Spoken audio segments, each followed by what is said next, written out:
Hello and welcome to this special episode of Newsdrum. It is about our pets. I'm sure all of us must be giving them a better life, but what would you call them when someone helps you give your lovely pet a better life? Doesn't better life sounds good? You heard it right.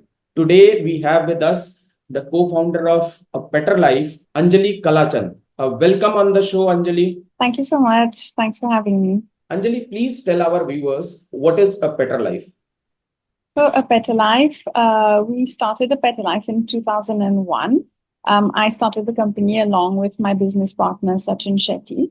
And the reason behind founding the company, so I was already in the pet industry before that for about a year. So, in year 2000, I founded this company called NutriWolf.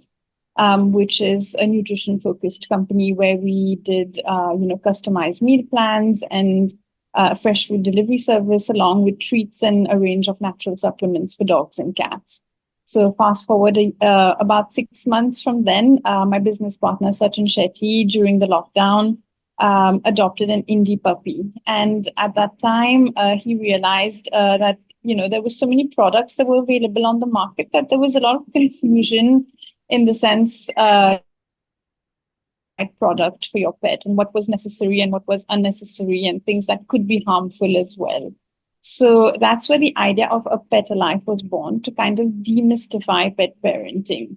So the idea was to create a website where people could come and shop for their pets, where they could trust the products that were available, in the sense that all the products that are on there are vetted and have been used by us. So the quality is top notch. Along with that, when Sachin had his puppy, the puppy came with a lot of skin issues and digestive issues and stuff. And in spite of, going to the vets and doing, all the regular treatments, we found that changing his nutrition really helped him a lot. And that's the exact same experience I had with my pet, which is the reason why, I decided to become a pet nutritionist, because I felt like there was a lot of information out there that was just missing for regular pet parents, in the sense that, what can you feed your dog to boost their immunity? What can you do to prevent digestive upset? Like little hacks sometimes, that maybe your vet doesn't tell you, maybe because they don't have the time, but also it just makes it a lot easier, if someone is there that can give you that information. So essentially, A Better Life is a website that has products, but it also has a nutrition consult, a whole nutrition section, where it allows you to book a nutrition consult with me. Along with that, we also have like a calorie calculator. So in essence, if you have a dog or a cat and you're unsure about how much your dog or your cat should be eating, you can plug in a couple of details there. And, it's a little bit generic in the sense that, that it's just a calculator at the end of the day, right? However, if you wanted something that's more customized, or, where you wanted to speak to me, and if there were a couple of nuances that I needed to know as well, maybe regarding the pet's activity levels or things that have recently happened, so that's when the nutrition consult would come in. But the calculator is a good starting point. um yes. So, this calculator thing is actually fascinating for me because usually we see very health conscious people use calculator for their own food items. Now you are actually promoting to use calculator for pets. Do you think it is really possible at large level? Absolutely. So, see, it's very straightforward to use. So, essentially, what you'd need to do is, say, if you had a dog, you put in their date of birth, the calculator then back calculates, is this a dog a puppy? Because a puppy has different nutrition requirements. So is the dog already fully grown? At that point, the nutrition requirements are different. So it takes that into consideration as well. It takes into consideration whether your dog is neutered or spayed, because if your dog has been fixed, like sterilized, essentially, their hormonal balance changes. And because of this slowing down in the metabolism, you need to also cut back on the calorific intake of the animal.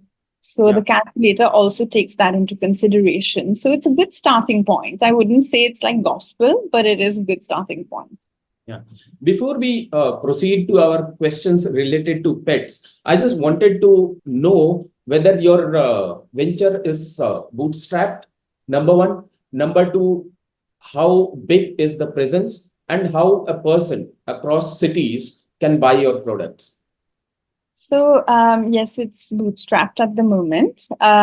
In the sense of our presence, like we predominantly are present in Mumbai. However, other than the fresh food items, everything that we have on the website ships pan India. So we have, a lot of clients in Delhi, for example, in Bangalore, in Calcutta. So we do service, markets pan India, and I have a bunch of clients who now have a very good rapport with, who've taken nutrition consults, from different parts of India, and hence who order a lot of our products. They may order the treats, the supplements, anything from the website. Really, there's no restriction except, unfortunately, the fresh food isn't available pan India at the moment. So, well, summer is setting in, which is also the beginning of the travel season. As a pet parent, how much should I care about my pet when I am going on a vacation? So, do you mean taking your pet on vacation or leaving your pet behind? No, leaving the pet behind. In fact, let us talk about both the things. No, I think honestly, even if you're traveling with them, like that whole travel process is something different, right? That they may not have gone through, be it a long road trip or a train journey and things like that. So all that needs to be factored in. You need to make sure your pet is comfortable in those surroundings. You need to make sure there are enough stops so they can, go about their business, have their pee and poo breaks and stuff like that in between. Also, how will you manage your dog's meals or your cat's meals during that travel time? So these are all like little things that you need to take into consideration. Although, also, if you're taking your pet with you, you need to have a basic like first aid, thing with you. So say, for stuff like cuts and wounds, if there's like digestive upset, like have a list of things that you take with you. Speak to your vet first and ensure that, at least you're covered for all the basic things that you may require whilst you're away. How one should choose a pet care center wisely and carefully? So I would say, obviously go and visit the pet care center. Definitely meet the people who are running it, see what kind of comfort you have with them, look at the qualifications of the people, ensure that they're trained. Also do a trial beforehand, maybe leave your pet there for a couple hours, see how comfortable they are. Maybe try and go for a facility that has like 24-hour CCTV that you can also access. Do some research, some digging around, and look at the reviews maybe that those people have. Try and contact people who have left their pets there. Always, use something that has been used before. Don't go for something that's completely brand new. Because then you have nothing to go off of historically, right? And at the end of the day, our animals can't speak. So we need to ensure their safety. So definitely, I'd say, primarily meet the people behind it, ensure that they are involved day to day, that there is some form of CCTV that you can check up on your pet, and then, leave your pet there for some time and see how comfortable they are. So definitely those things. Great. Why is it necessary to increase care for the pets, especially in summers? Can you suggest a few tips to our viewers as well? Yes, so unfortunately, this dreaded heat has set in and it's terribly hot even for us. So generally, dogs, they sweat via their paw pads or by panting. So unlike us, they take a lot longer to cool down. So, one thing to bear in mind is when you're taking your pet for a walk, start early in the morning, try not to walk in direct sunlight. And then the later walk should possibly be in the evening, once the sun is down and the heat is less. Basically, what this does, it just prevents overheating. Also, if you check the temperature of the ground they're walking on, like I always like to just, touch the ground and see how hot it is, because generally we are walking them on like pavements or the road and stuff like that. So those tend to get very hot if the sun is out and out quite strongly. How can anyone avoid that pavement and roads or concrete roads in summers? So it really depends where you live, I think, so and what you have access to. It's always better if you can walk them on, a grassy or a muddy surface if possible. That's always better. However, while we are concerned about the temperature of the flooring, we're also concerned about the heat that's, emanating from the sun. It's like really hot, and right now in Mumbai, it's really humid as well. So it's tough for animals to cool down if they're going to go for a long walk while it's really hot. So definitely start earlier, check the temperature of the ground, because what happens, the paw pads can also burn. You want to do those things and then ensure that they remain well hydrated and in a well ventilated place during the day. Would you suggest to use shoes for their pets? So it really depends. So honestly, like using shoes takes away from one of their sense, like basically they use their paws and they feel the ground, right? So it takes away from them sensing where they're walking and things like that. So I'm not a big proponent of shoes unless we're using it because of allergies. So say, for example, you have a dog who is, recurringly has allergies and you've tried a bunch of things, nothing is working. And now you believe that, okay, maybe the dog, is reacting to something in their environment. Now, unfortunately, we live in such times where all kinds of chemicals are being used everywhere in building societies, even outside on, pavements to clean the roads and things like that. So they are unfortunately coming into contact with all of that. And if you believe that that is something that is possibly reacting to the dog, then yes, use shoes. But otherwise, I don't think it's necessary. I mean, unless obviously maybe if it's in the monsoon and it's like a long haired dog and it's, you want to keep the paws nice and dry, so that you don't, have to recurringly clean and dry the paws and the long hair and all that. Yes, from a convenience perspective during the monsoon, by all means. But if there are no allergies and if it's not monsoon and a long haired dog, then I would say, there's no real need. So see, you want to avoid the risk of heat stroke, essentially, because they are not able to cool down, like I said, as easily as we do by perspiring, right? So they take a lot longer to cool down, but it doesn't mean you shouldn't take your dog out during the summers. No, make an effort to take him out early morning, late evening, because they do need to go out. If there's no exercise at all, that as well is pretty bad. So wake up a little bit earlier and do take them out, but try not to take them out in direct sunlight. Like definitely avoid that.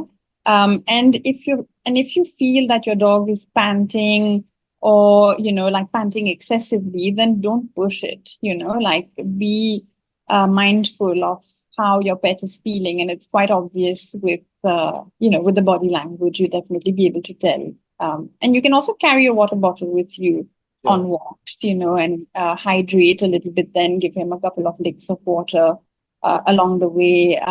You can even, if it's like too hot, like drizzle some water on their head, on their body and stuff like that to help them cool down. Yeah. What would you tell those parents who think that dogs are accustomed according to the temperature, according to the atmosphere?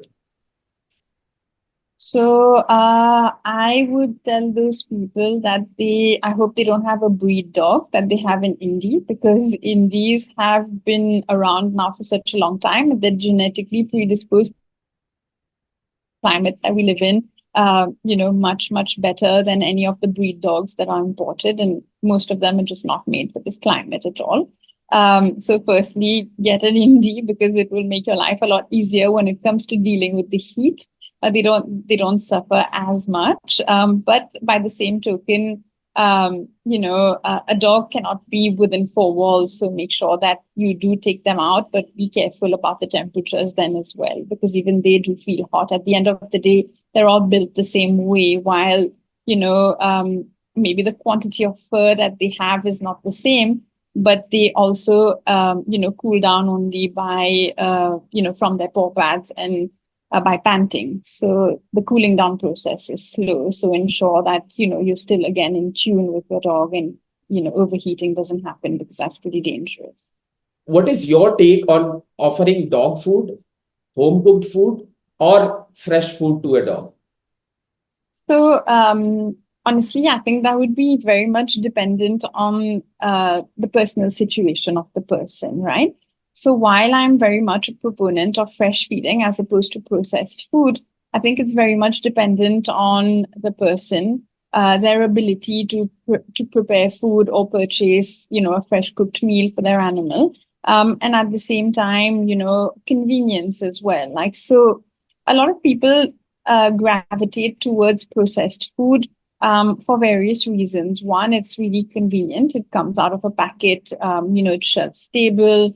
And also the packaging is really nice, right? It looks very attractive. And, while you said that, a lot of doctors say not to give it, there are others as well who say to give only that, that those meals are the only ones that are, complete and balanced. However, that never sat well with me. So my journey to become a nutritionist was very much based on my own personal journey. So like I told you, I have an indie, and at about 6, 7 months old, my indie just stopped eating. So before that, I was feeding him only processed packaged food, because that's what the vet had told me to feed. And even though I asked the vet at several points in time, can I fresh feed? What do you think about that? And the answer was always no, it's not complete and balanced. You are going to have problems with the way your dog is growing. Their bones and joints, will not be, supported if you did a home cooked meal, for example. So, however, my dog left me with no choice. At about 6, 7 months, he refused to eat the kibble. And I went back to my vet at that point, and I was like, hey, he's not eating, but can you tell me how much I need to feed? Because I'm not sure. And the answer was, I don't know. Take the bowl of food away after, half an hour, 1 hour. If he's not eating, let him go without food for a day or two, and then we'll see. And unfortunately, it developed into gastric upset for my dog, because he just wouldn't eat the food no matter what I did. So that's when I took matters into my own hand. At that point, I wasn't yet a certified, companion animal nutritionist, but I went online, I did some digging, and then eventually I was like, okay, he needs to eat something. And when I changed his food in a very amateurish fashion that I did at that time, it was, I could see the change in my animal. Not only was he happier, but his digestive issues disappeared. His stool was better formed. He was not having those bile acid pukes.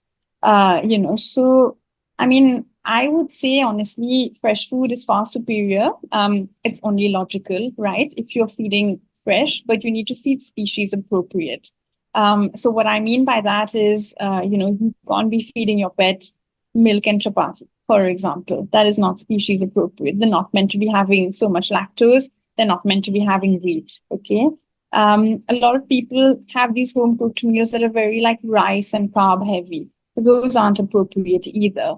These animals need a lot of protein, and they need meat source protein. So the bulk of the meal needs to always be, like a chicken or a buffalo or a mutton, like one of those proteins essentially.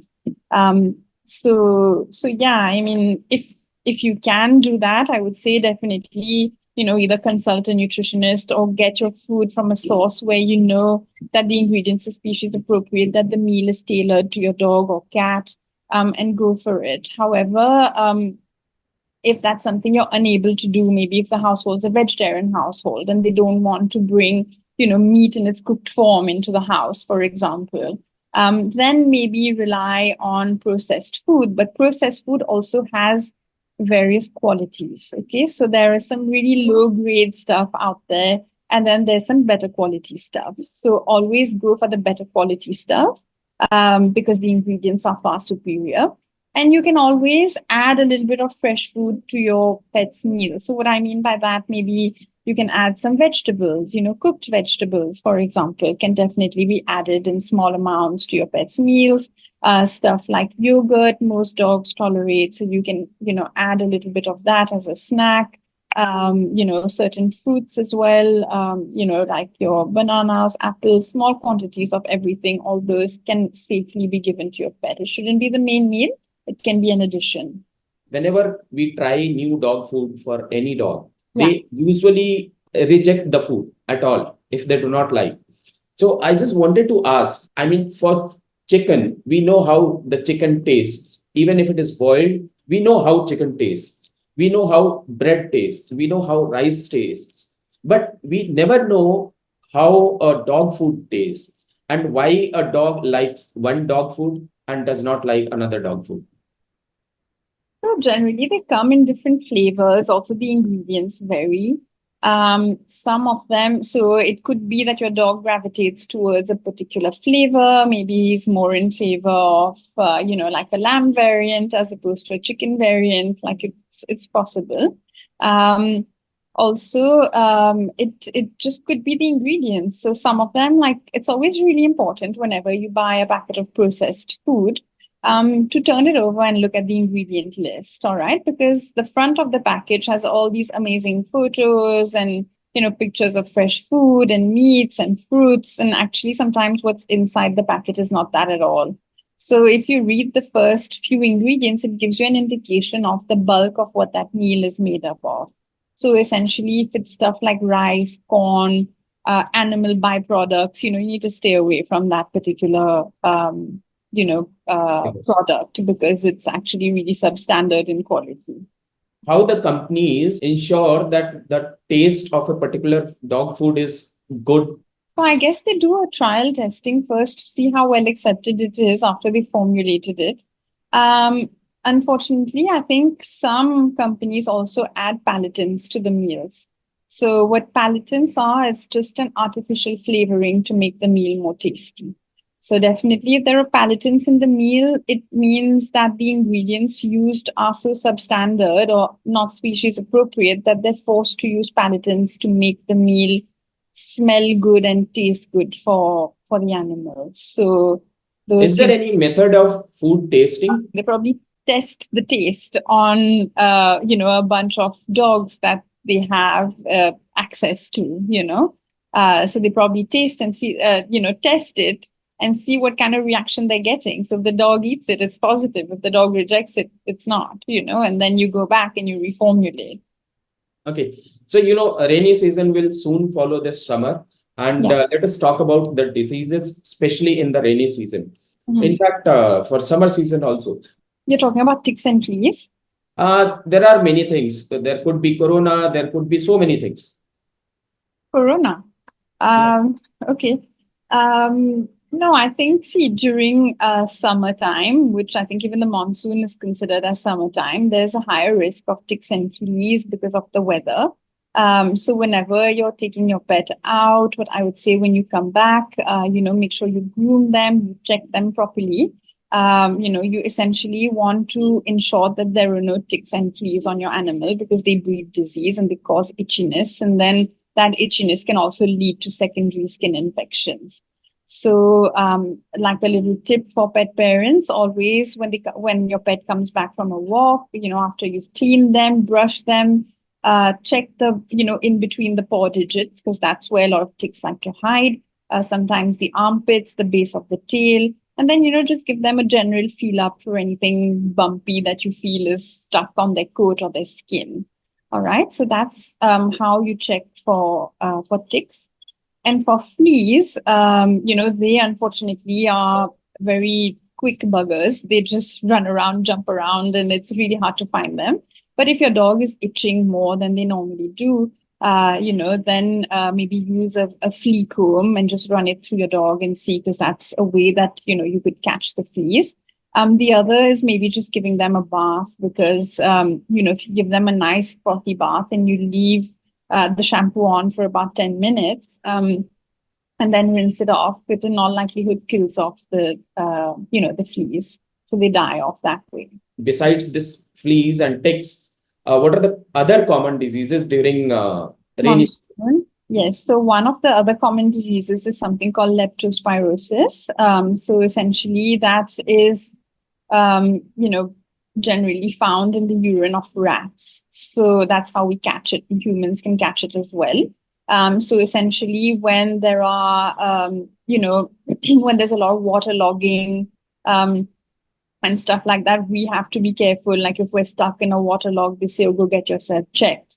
For our animals, also, it's similar, except that they sometimes tend to want to drink water from puddles, or walk into puddles and then come back home and start licking their paws. So these are all things that you need to be really careful about. Firstly, avoid the puddles at all cost. Secondly, you come back home. I mean, I follow quite a strict regime with my dog where I come back, he goes inside the shower cubicle, his paws are soaked.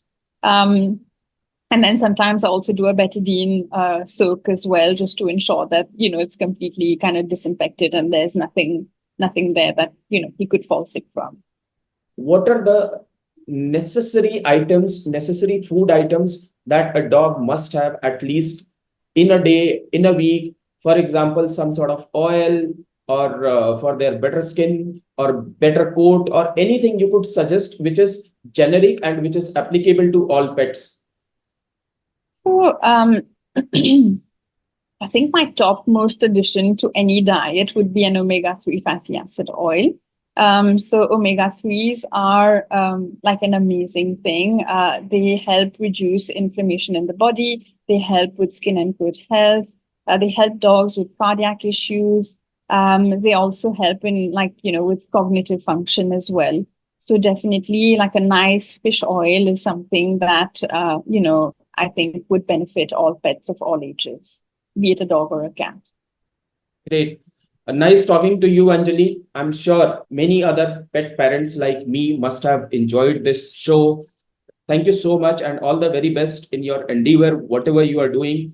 Thank you so much. Thank you. It was lovely speaking to you.